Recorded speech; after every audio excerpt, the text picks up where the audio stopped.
Bonjour et bienvenue dans cette nouvelle vidéo sur la chaîne Entreprends chez toi. J'espère que vous vous portez bien comme moi ici. Je suis très bien portant et je suis content de vous retrouver aujourd'hui dans cette vidéo parce que dans cette vidéo aujourd'hui je vais partager avec vous 5 n'est-ce pas règles que j'applique n'est-ce pas dans ma vie depuis que je me suis lancé n'est-ce pas dans l'entrepreneuriat. Et qui sont en train, ces règles-là sont en train de me permettre de me propulser, n'est-ce pas, en avant. Et je suis sûr, si tu veux vraiment devenir riche ou si tu veux te lancer en entrepreneuriat, ou même si tu t'es déjà lancé, tu peux utiliser ces règles-là qui vont vraiment te t'aider également à avancer dans ta vie. Et donc, avant de commencer, retiens d'abord que ton problème actuel n'est pas le pays dans lequel tu te trouves. Ton problème n'est pas ta position là où tu es actuellement positionné. Ton problème n'est pas peut-être, je sais pas, ton gouvernement. Ton problème n'est pas les politiques qui sont vraiment peut-être tordues même dans la localité où tu te trouves. Mais juste tu as besoin, n'est-ce pas, de comprendre que n'importe où, peu importe là où tu te trouves, tu peux vraiment créer ta propre richesse. Et si tu nous suis, n'est-ce pas, dans cette vidéo pour la première fois, je t'invite tout simplement à t'abonner à notre chaîne. Activer la cloche de notification pour ne rater aucune de nos nouvelles parutions chaque semaine. Et la deuxième chose à faire, c'est de pouvoir identifier, n'est-ce pas, des personnes qui pourront s'intéresser à cette thématique dont nous parlons, sinon tout simplement qui pourraient s'y intéresser à l'entrepreneuriat et partager ce contenu avec lui. Donc si vous êtes prêts, on passe à l'essentiel.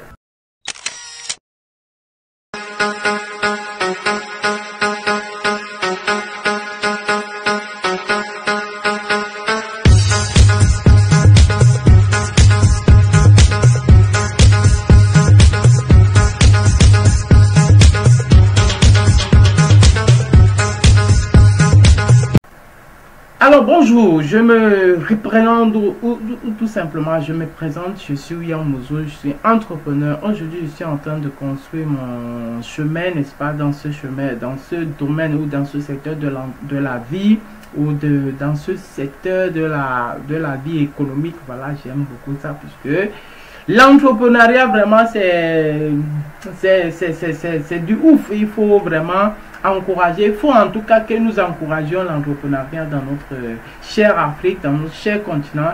Il ne faudrait pas qu'on continue pas seulement chercher ou bien étudier pour à la fin attendre, obtenir que quelqu'un nous emploie ou quelqu'un vienne de l'extérieur pour créer vraiment, ce boulot que nous espérons. Nous-mêmes, on peut le créer. Alors, la première règle dont je tiens à partager avec vous dans cette vidéo, c'est de savoir créer de la richesse à partir de rien.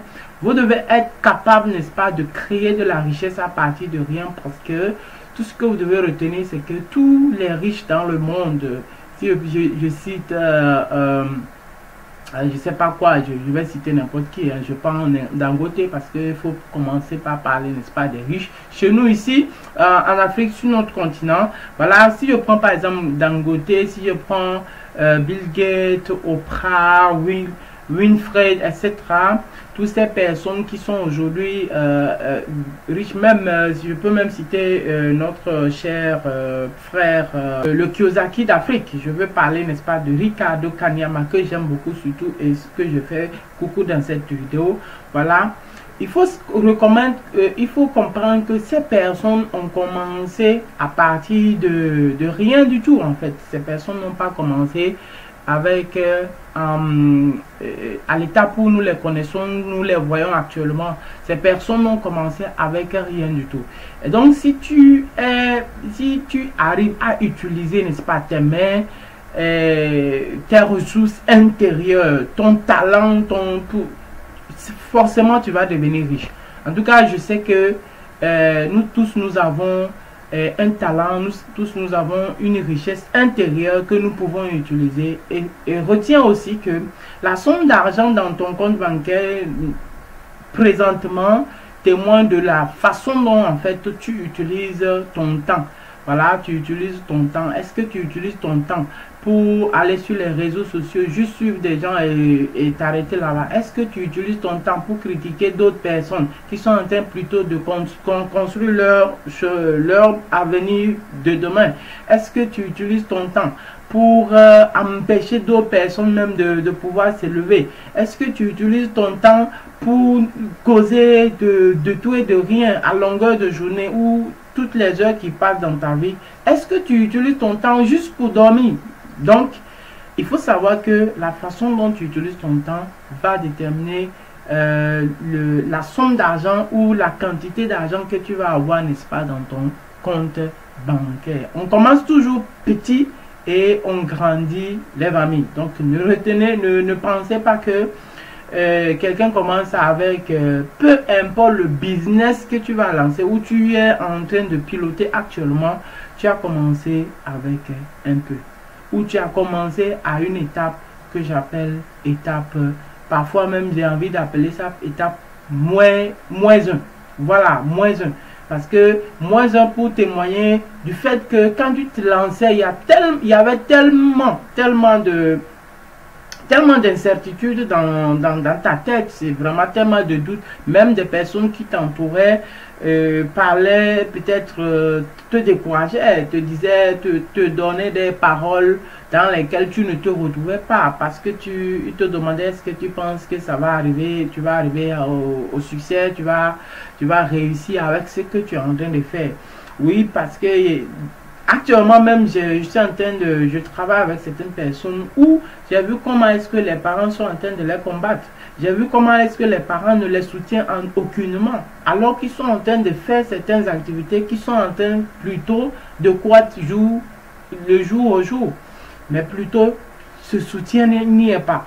Mais du coup, tout qu'on fait, quand tu tiens, n'est-ce pas, bon dans ce que tu t'es lancé, forcément tu finis par démontrer à des personnes dans ton entourage que vraiment tu es une personne qui a eu raison de commencer ce que tu as commencé. Donc, c'est pourquoi j'ai souvent envie ou j'ai l'habitude de qualifier cette étape de moins 1. Parce que vous avez une fois entendu parler de ce terme-là, où lorsque tu as raté quelque chose, ou tu as failli rater quelque chose, on te dit moins 1. Voilà, on n'a jamais dit plus 1. Voilà, mais c'est comme ça, c'est pour vous dire que c'est l'étape de l'incertitude. Lorsque tu te retrouves dans cet état-là, et il faut passer, il faut vraiment être fort mentalement pour pouvoir parvenir à t'en sortir. Et la deuxième règle que j'utilise actuellement, et vraiment que je vous suggère ou je vous convie à utiliser dans quel que soit ce que tu fais, quelle que soit ta source de revenus, tu dois appliquer cette règle, mon cher ami. Donc ne néglige pas cette règle. Et ce n'est rien d'autre que la règle de l'épargne. Oui, mon cher ami, tu dois savoir épargner. Tu dois savoir épargner, mon frère. Peu importe la quantité d'argent qui entre dans ta main ou qui sort de ta main, en tout cas qui entre dans ta main actuellement, sache que si tu ne sais pas épargner, tu vas demeurer où tu vas finir pauvre, mon frère. Toutes ces personnes qui sont en train aujourd'hui de regretter leur vieillesse, leur retraite, même ils ne veulent même pas quitter le boulot, ils ne veulent pas partir en retraite, c'est juste parce que ces personnes, entre-temps, recevaient de leur pays, ils avaient de l'argent, mais ils n'avaient jamais songé, n'est-ce pas, à leur avenir. Et voilà pourquoi aujourd'hui ils ont peur même de partir à la retraite. Voilà le problème, ce qui peut t'arriver, n'est-ce pas, si tu négliges cette règle-là. Tu dois savoir épargner. Je prends le temps même de mettre sur mes statuts régulièrement du contenu pour vous encourager à épargner. Et je suis sûr, il y a certaines personnes pour qui ça ne dit rien, d'autres personnes pour qui ça parle, et encore d'autres personnes qui parfois que ça choque un peu, mais c'est mon objectif. Mon objectif, c'est de vous réveiller, de vous amener à penser, n'est-ce pas, à votre avenir, à votre futur. Parce que si tu fais quelque chose, si tu fais peu importe l'activité dans laquelle tu t'es rendu aujourd'hui, si tu n'arrives pas, n'est-ce pas, à épargner ton argent, il faut savoir que tu es en train de mourir. En fait, garder de l'argent, il faut garder de l'argent afin de multiplier, de le multiplier par la suite, n'est-ce pas? Voilà. Et soyez sages, les gars, soyez sages, mes amis, soyez beaucoup sages. Allez ouvrir votre compte bancaire épargne. Allez ouvrir un compte bancaire épargne. Et ça peut vous servir, les gars. Moi, j'ai ouvert mon premier compte bancaire épargne lorsque j'étais en classe de seconde. En classe de seconde, si je ne me trompe pas bien. Pourquoi? Parce que chaque vacances, à la fin de chaque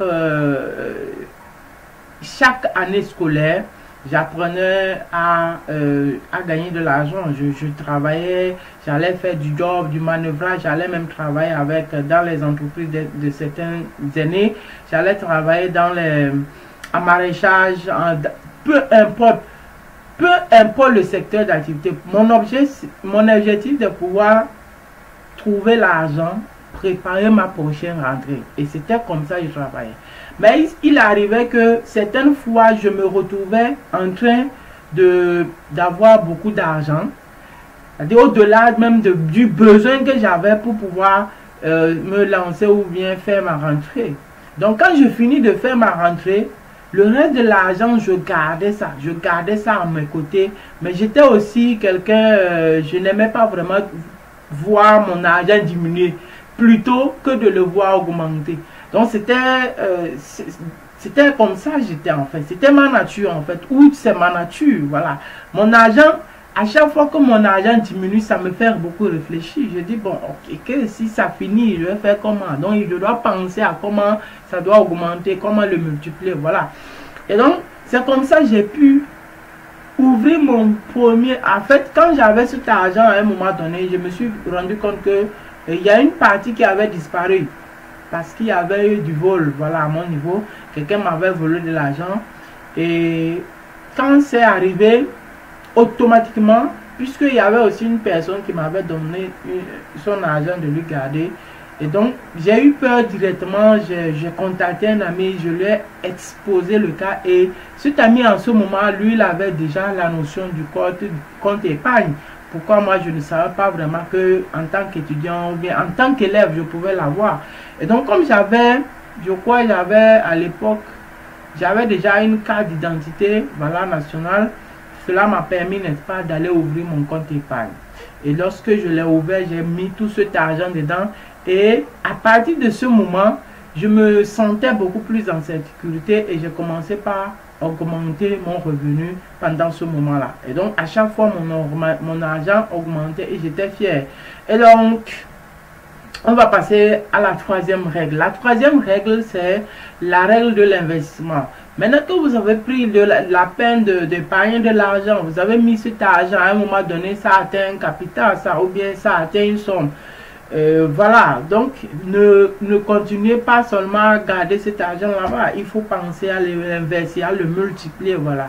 La différence entre le riche et le pauvre, c'est que le riche fait un effort d'investir son argent, alors que le pauvre, lui, il cherche à consommer. C'est comme ça, en tout cas, nous sommes, et la plupart des personnes en Afrique, c'est comme ça, nous sommes, la plupart des jeunes, on dit juste consommer, voilà, acheter de belles chaussures, acheter, n'est-ce pas, une belle, en tout cas, montrer à ses amis que, voilà, j'ai de l'argent, je peux dépenser, je peux acheter tout ce que je veux, voilà. C'est l'état dans lequel nous sommes, nous avons été éduqués.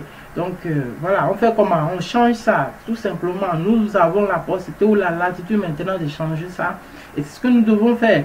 Je passe, n'est-ce pas, le temps à vous conseiller d'investir votre argent. D'investir d'abord dans les formations, d'investir dans le e-commerce, d'investir, n'est-ce pas, dans la production agricole, d'investir dans plein d'autres domaines que vous connaissez actuellement ou qui vous entourent, d'investir beaucoup, n'est-ce pas, et trouver, n'est-ce pas, un bon, j'ai envie de dire, une bonne terre dans laquelle vous allez mettre votre argent et voir votre argent là pousser comme un arbre. Et voilà, tout ça là, ce sont mes thèmes, c'est ce que j'utilise vraiment pour vous encourager à grandir. Si ne faites jamais l'erreur, n'est-ce pas, de garder votre argent, votre épargne seulement en compte bancaire, juste pour le regarder et puis sourire, ou bien commencer par faire plutôt un projet malsain sur cet argent, c'est-à-dire prendre cet argent un jour, aller acheter voilà, de belles costumes, aller équiper sa chambre de télévision, de ventilateur, bon, je sais pas trop, et tout ce dont vous pouvez voir dans une chambre, voilà un peu, et des inutilités. Ne faites jamais cette erreur, les gars.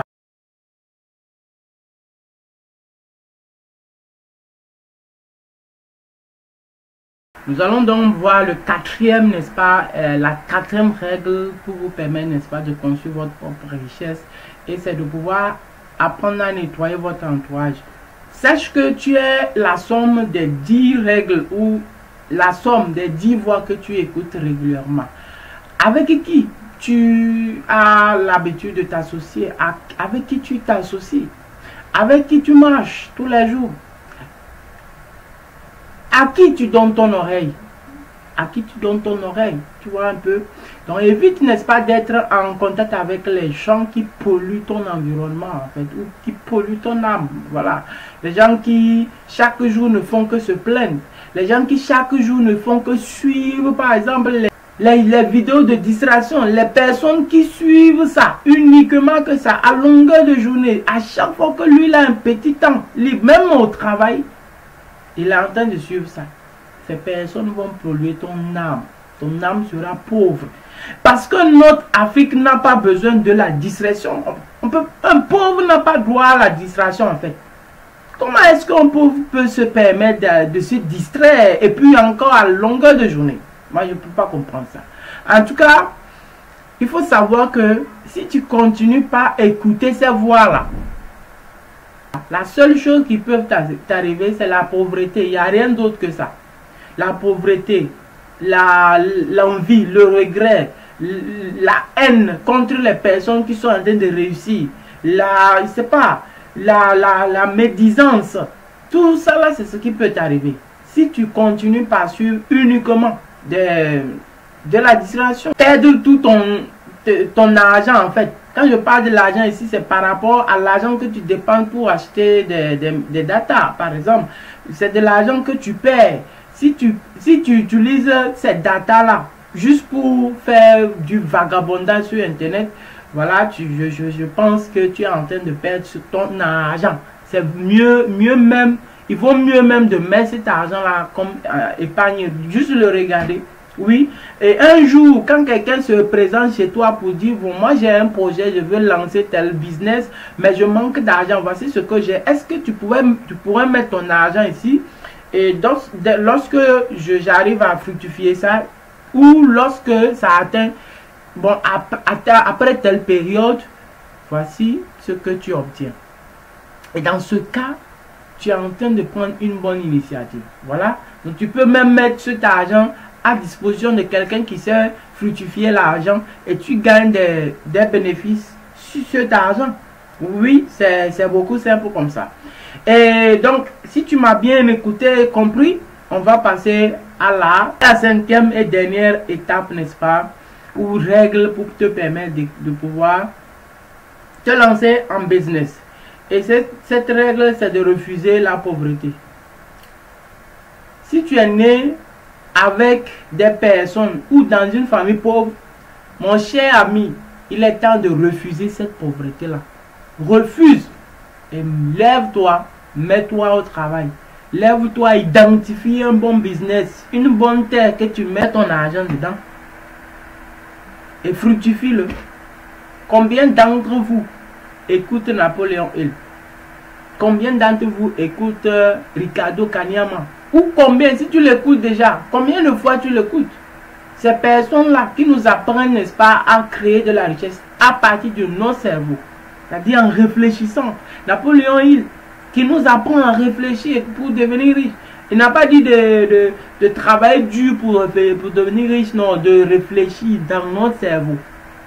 La pauvreté et la richesse, c'est d'abord une mentalité, une question mentale. Tout part d'ici.